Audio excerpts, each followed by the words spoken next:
Suntem la primul podcast Critic Arad filmat în noua locație. Nu vom face nicio notă introductivă la seria de podcasturi pe care site-ul nostru intenționează să le creeze, pornind de la personalități care au ce spune, de la persoane care au ce spune, personalități în sensul pe care îl dă definiția neoficială a personalității. Personalitatea așa cum e văzută în mediul popular, în stradă, în folclor. O să încercăm să evităm personajele oficiale cât putem de mult și să ne axăm pe cele mai puțin cunoscute de arădeni, persoane foarte interesante de nișă. Și aceasta va fi fost toată introducerea. Lăsăm emisiunea să decurgă de la sine și să se prezinte singură și vrem să vă prezentăm pe Alexandra. Lucrările ei fac decorul acestui podcast. Le puteți admira în toată splendoarea lor pe site-ul lexicolors.art, pe care îl publicăm și pe ecran. Aș vrea să rog pe Alexandra să se prezinte singură, așa cum s-ar prezenta unui prieten foarte de încredere, la cafeneaua ei preferată, fără nicio inhibiție și fără fasoane, aparținând oficialităților, cum ziceam. Hello, Alexandra. Hello! Mulțumesc pentru invitație. Noi mulțumim. Nu știu, cred că partea asta cu a te descrie pe tine întotdeauna vine foarte dificilă. Da. Foarte dificil. Cred că e o combinație din foarte, foarte multe lucruri, așa că e greu să mă descriu într-un fel Este o anume. autobiografie. Bună! Numele meu este Alexandra și sunt artist, psiholog. Pe aici, pe acolo, poate și militant. Activist civic, să Da, zicem, da, cu da. formulă mai lemnoasă puțin, dar care Și mai nu sună calmă. rău. Mai potrivită mie. Mai potrivită. Da. Pentru ce lupți tu? Pentru educație, în mod special. Și cu cine te lupți? Nu, în sensul ăsta nu e neapărat o luptă, ci e o încercare de a găsi o cale paralelă. Adică există calea pe care o știm cu toții, care funcționează și nu prea, pentru că nu s-a schimbat nimic în ea. Și există o cale paralelă pe care încep să o descoper. În calea asta, în căile astea ești încurcată de cineva? Căile sunt... Puțin, da. Când vorbesc de educație, vorbesc de educația tinerilor și a copiilor care au părinți și care părinți s-ar putea să se simtă uneori amenințați, s-ar putea să... Asta cred că e cea mai Vorbești în calitate de psiholog aici, nu de artist. Și, adică încerc, împreună cu eroii mei, cum îmi place să le zic, că e un grup de elevi de la liceul din Deta, extrem de special. Punem pe picioare o asociație care se numește Compas și care vrea să asigure practic tuturor acces la informație, dar nu doar, la a tatona ceea ce interesează. Ce interesează pe copii? De la artă, la fizică, experimente, fotografie, IT. Avem chiar un proiect în care copiii, elevii, sunt așa mari, vor face NFT-uri de la zero. Asta înseamnă că se vor folosi atât de Midjourney pentru prompturi, cât și de efectiv a construi NFT-urile, marketing ulterior, că în tot ce se poate. Avem nevoie chiar de mentori în sensul ăsta, deci dacă sunt oameni care, cred că cu toți avem așa o chestie care ne pasionează în mod special și uneori poate aveam copiii noștri, oamenii din jurul nostru poate nu împărtășesc chestia aia și noi am vorbit foarte mult despre ea. Aici poate să intervină un copil care poate are același nivel de interes pentru același subiect și poate să și-l dezvolte infinit. Îndrumat. Ești un pedagog de nișă, aș zice. Da. Cred La că fel cum- nișa e în general Da. ceva ce mă Ne plac caracterizează. nișele. Pedagogul de nișă e dublat de un artist de nișă în tine.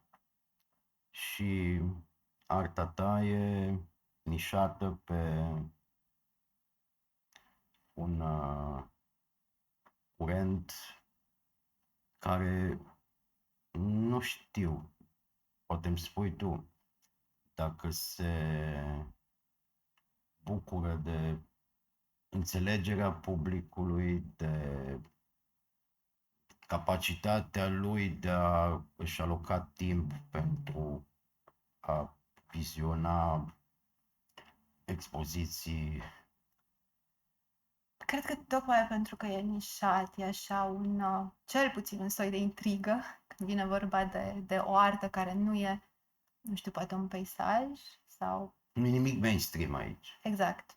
Am Nu e senzația mainstream că... nimic ca nici în ceea ce faci cu grupa de copii cu care lucrezi. Nu e mainstream. Pentru că nu suntem, adică suntem cu toții niște indivizi și cred că asta e foarte important, să fim conștienți de lucrul ăsta și să ne comportăm ca și cum suntem niște indivizi. Pe lângă toate astea mai ai și un site care se numește Unfollow Society. Da, Unfollow Society. Altă nișă. Da. E așa un shop destul de, poate chiar obraznic, adică e un shop care nu vrea să cucerească pe nimeni, e un shop care vrea să fie așa cum e și care vrea să găzduiască artiști care și ei la rândul lor vor să fie așa cum sunt, fără să... Educație prin intrigarea publicului. Ne place. Ne place. Da. Și în artă chiar. Dacă nu ai intrigi, nu atrage atenția. Mai ales că această intrigare nu poate duce la nimic rău, nu? Adică cel puțin, nu văd niciun mesaj negativ în arta ta, nici în preocupările tale. Adică e o intrigă iscată mai degrabă între prejudecățile omului în general, raportându-ne la el la omul general, ca omul marea masă, să zicem. Deci probabil că suntem răi, probabil că nu există masă. Când vine vorba de artă, e foarte greu să nu știu. Adică arta e chestia aia care ar trebui să-ți poată da libertatea să te exprimi exact cum simți să te exprimi. Adică în momentul în care eu am descoperit arta, tocmai pentru că sunt psiholog de profesie. Chiar de când faci artă? Uite, avem ocazia să revenim. Din 2014. Până atunci nu te preocupa deloc pictura, din câte înțeleg. Nu. Care a fost declicul? Cum ai... Am văzut de fapt, am văzut o tehnică pe o pictură care m-a nenorocit, deci a trebuit să înțeleg cum funcționează. Ce pictură? Spune-le și... E vorba de Eric Lacombe. Așa. Da, care, nu știu, mi-a dat cumva voie să pot să creez o lume a mea, în care omuleții care locuiesc acolo poate nu sunt perfecți, nu sunt deloc impecabili, dar sunt intriganți. Da. Intrigă într-un mod plăcut. Bun. Tot timpul. Și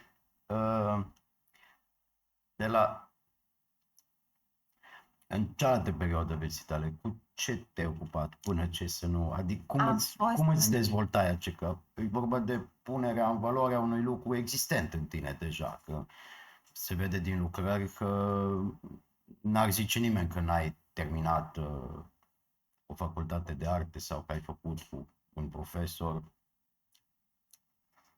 Nu văd aici nicio lucrare care să aibă vreo greșeală din punct de vedere al construcției așa cum e ea. Cred că în asta constă libertatea. Dacă nu vrei să urmărești un tipar, n-ai cum să greșești. Și da, așa e. Așa e. E o definiție a originalității. Și cred că asta mi-a fost dată exact pentru că n-am studiat arta, că simt că am avut libertatea să mă exprim așa cum simt, Ai expus, fără reguli. nu? Da. Ai câteva expoziții. Vorbește-ne despre ele și ce au avut. Nu sunt neapărat un om, adică sunt aici la podcast și e filmat, dar nu sunt neapărat un om care vrea să fie în centrul atenției. Nu, cui anume, Și bine? pentru mine Da. expozițiile sunt exact asta, un moment în care trebuie să fiu în centrul atenției, pentru că înțeleg că e un tot. Adică e arta, e persoana, e tot. Și am făcut expoziții, am participat la expoziții, o să am și în primăvară în Germania, dar nu e neapărat cel mai natural lucru pentru mine. Cred că, da, Pentru cine pictezi? Pentru cine? Pentru mine. În afară de pentru tine. Pentru mine strict Pentru tine. pentru mine. În același timp, lucrările sunt, nu? Și de vânzare. Deci dacă cineva Da. vrea să... Cum împaci pragmatic cu... E foarte greu. Adică mă regăsesc de multe ori sabotând Adică o idealistă vânzările. extremă, ești aproape o idealistă extremă. Nu. Nu, doar că, sincer să fiu, n-aș putea să vând cuiva o lucrare pentru că dă bine în sufragerie. Adică am nevoie să aibă, cred că, o conexiune cu lucrarea, să aibă un sens pentru el, să nu o știu, nu știu, ascunsă după o ușă pentru că și-a schimbat omul canapeaua. Care sunt mesajele tale principale pe care vrei să le transmiți? Grafic, literal? Cred că cel mai comun lucru care se regăsește în tot ce fac e imperfecțiunea. Și îmi place ideea. Îmi place ideea de a fi, nu știu, individ, nu perfect. Nu suntem perfecți. Și nici nu trebuie să fim. Nici nu cred că e ceva realizabil. Și ce înseamnă perfecțiunea. Și îmi place foarte mult ideea de, nu știu, linii întrerupte, de chiar tremurată, pentru că aia a fost starea mea în momentul în care am pictat. N-am fost capabilă să fac linia dreaptă, că face parte din emoția momentului. El arată lucrările ca niște proiecții psihologice ale anumitor personaje din tine, nu? Întruchipezi oricine s-ar uita de sus la activitatea ta zilnică, ar vedea că ai 4 fațete ale personalității tale, lucrezi la 4 proiecte deodată, toate legate de personal. Dar să te întreb, pentru cine vrea să se apuce de treaba asta, De pictură? de toate 4 deodată, de exemplu, dacă ar vrea să te imite cineva, merită? Nu merită să imiți pe nimeni, punct. Nu, să-ți imite traiectoria, adică să zică, uite, aș putea să fac și eu asta și să trăiesc fără ajutorul statului, cum ar veni, fără să mă regimentez, fără să am nevoie de diplome, fără să Eu cred că dau totul este socoteală posibil. nimănui altcuiva decât propriilor mei urmăritori. Cred că totul este posibil dacă e ceva ce îți dorești cu adevărat. Cred că atunci când e ceva ce îți dorești cu adevărat, o să găsești calea să faci să funcționeze pentru tine. Indiferent câte piedici ți se pun. Se simte cel mai natural lucru. Tu știi cine ești acum? Cred că niciodată nu o să știu. Sunt într-o continuă dezvoltare, sper că dezvoltare, de schimbare oricum. E bine să știi cine ești. E bine să fii deschis. Adică e bine să fii în armonie cu cine ești, că sunt lucruri care nu se schimbă, să fii în armonie cu părțile tale întunecate, adică, le avem cu toții, fac parte din noi. Dar cred că e important să rămâi deschis.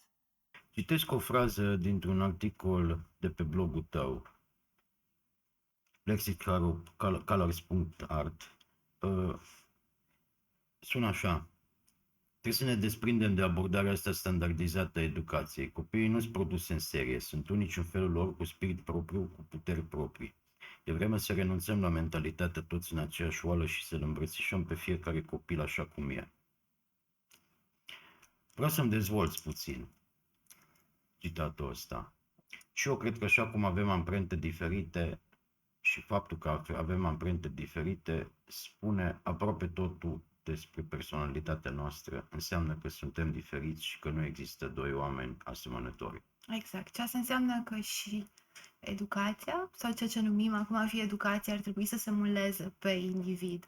Pentru că un copil, un elev va avea un atu și va avea o slăbiciune, cel puțin o slăbiciune. Și e cel puțin, nu știu, crud, cred, să insiști ca un copil să fie minunat în toate, că nu are cum. Și Cum crește. se poate face treaba asta? În Finlanda avem un exemplu în care fiecare copil e educat individual de 1, 2, 3 cadre în funcție de personalitatea copilului, de darele lui, văzute din cealaltă perspectivă. Darele unui copil se transformă în niște calități excepționale. O știm asta, nu? Adică știu că ești bun în domeniul ăsta, e chiar domeniul tău. Spune-ne despre calitățile copiilor zici speciali.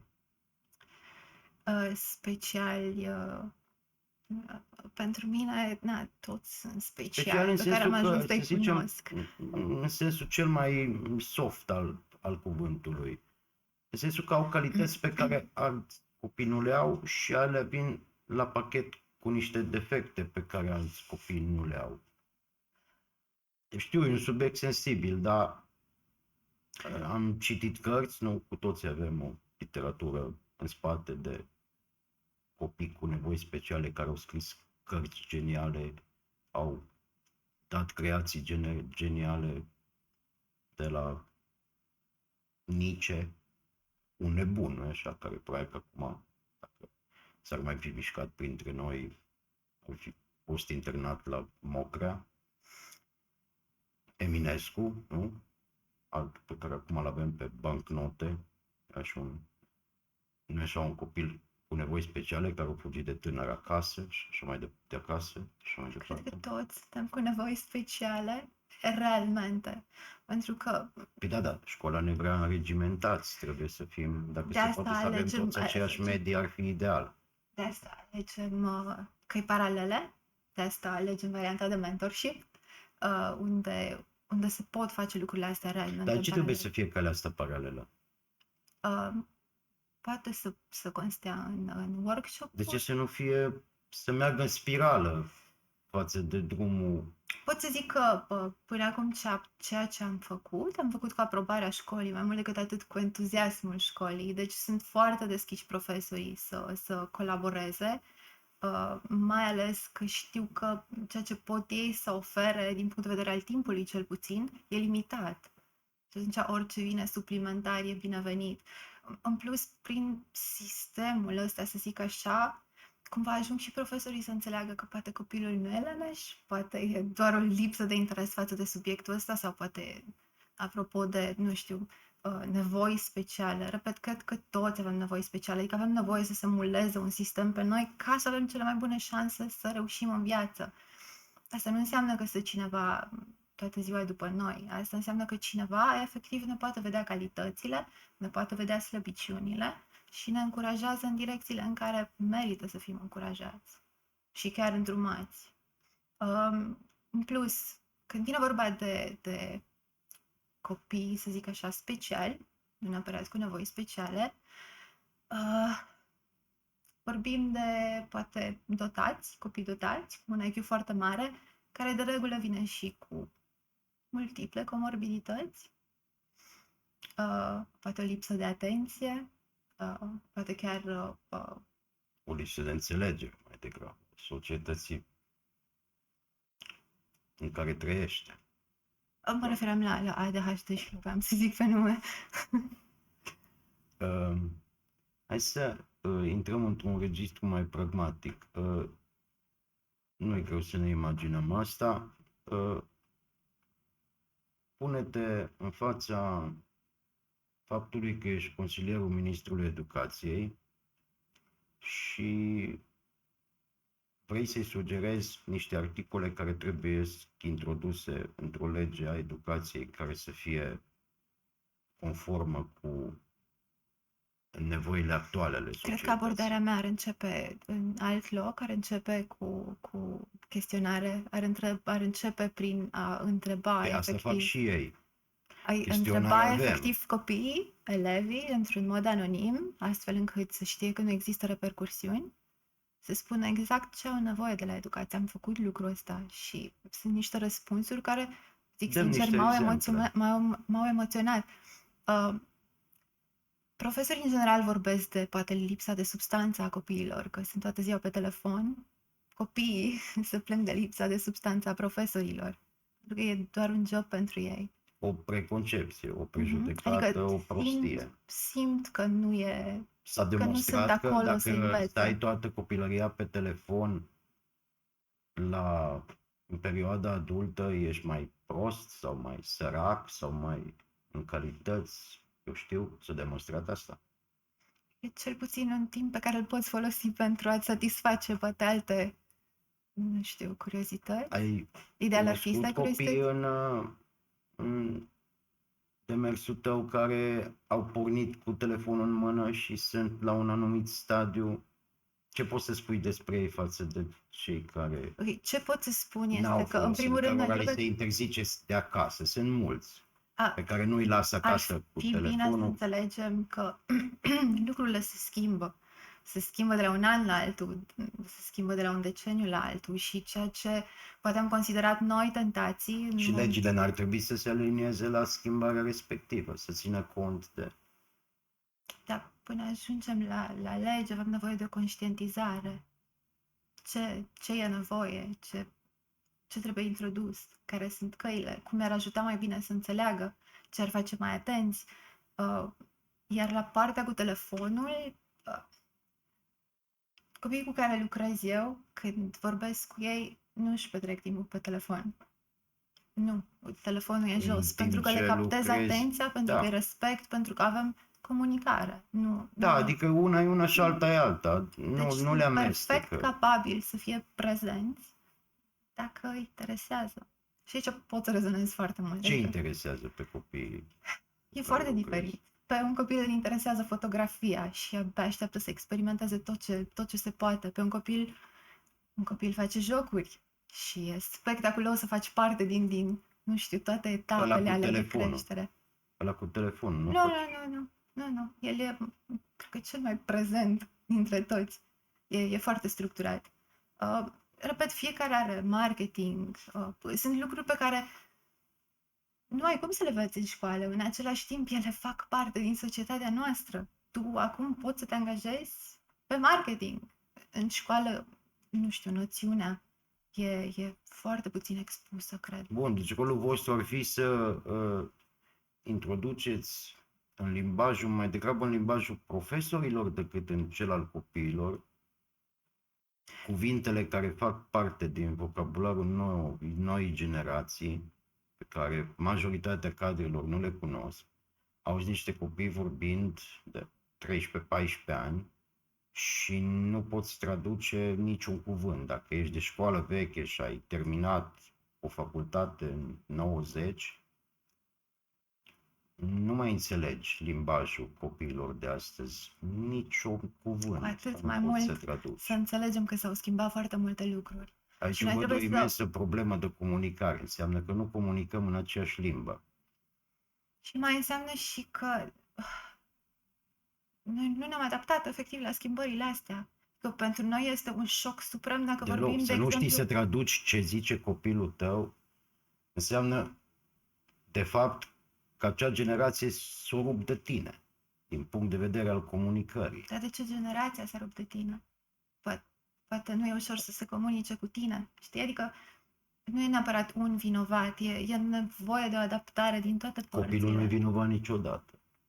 Cred că nu e despre a căuta vină. Discutăm despre un copil, discutăm despre o persoană în Dar da. formare, într-o continuă formare. Și de noi ține să îndrumăm. Varianta beta, draftul unui adultului care va fi, deși nu neapărat. Sunt creativi copiii tăi? Foarte, foarte. Da, în toate privințele. Adică dacă îi lași să nu știu, să fie ei, e real ce iasă din ei. Surprinzător. Și repet, chiar au substanță și știu ce vor de la viață. Doar că e foarte greu să știi cum să obții lucrul ăla. Când nimeni nu-ți spune, da, nu e absurd să ai visul ăsta.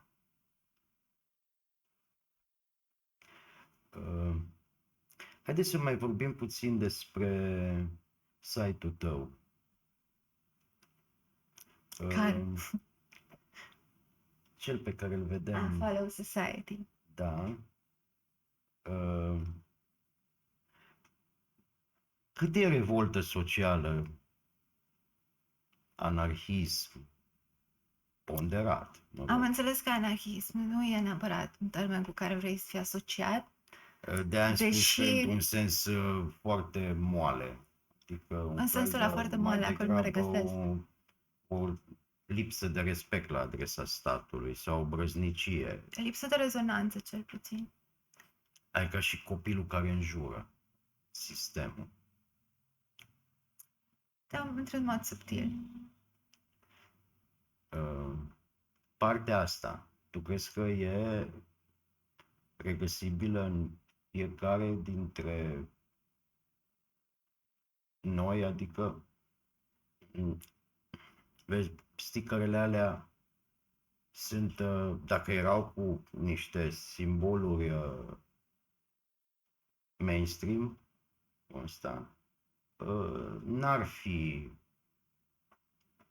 fi fost considerate de legiuitorii noștri și de conducătorii, oricare ar fi și în orice epocă, drept ceva frumos, ceva util. Pe când cele care transmit un mesaj negativ, cum s-a întâmplat și la noi într-un scandal cu graffiti, care e frumos și care nu e frumos. Era frumos unul care transmitea un mesaj pozitiv, exclusiv pozitiv, despre UTA, despre echipa arădenilor, și unul care nu transmitea niciun mesaj negativ, era un simplu desen care îi reprezintă pe acești băieți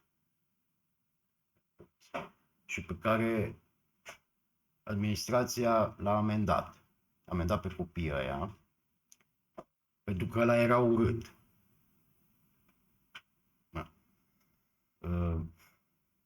Da, noi ca oameni suntem foarte selectivi în general. Tu ești cumva la limita esteticului cu eticul. Ce are aici eticul cu esteticul? Unde ne scapă ceva? Nu știu, vezi, și când vorbim de graffiti, e o întreagă cultură în spate. Pe care noi nu avem, adică noi scuipăm pe pereți, noi înjurăm pe pereți, atâtea nu mai rămas înjurătura pe pereți. Zice Kipling, când un copil învață un cuvânt urât și îl scrie pe perete, acesta este de asemenea literatură. O zice Kipling. Ok. De ce autoritățile zic că e ceva urât și un gest care degradează clădirea? În același timp ne uităm la știri care cred că sunt picuț mai șocante decât ce-o fi scris copilul pe perete. Da, adică ne expunem la chestii mult mai crude și mult mai, nu știu, care ne afectează poate mult mai grav decât un amărât de graffiti pe un zid. Da, cred că suntem foarte selectivi în ceea ce aplicăm și la noi. Suntem foarte selectivi în ceea ce considerăm ok și nu ok. Și lucrurile se pot schimba pe parcurs. Ceea ce nu e neapărat ok. Mesajele astea pot schimba, nu pe noi, că pe noi nu ne schimbă. Pentru noi sunt o formă de manifestare a personalității noastre. Noi le afișăm ca să nu fim înțeleși greșit. Cam așa ceva. Pentru ei. Că există noi și ei aici, din moment ce unui autor, altuia amendat. Nu? Nu cred că am înțeles întrebarea. Era mai mult o introducere la o întrebare.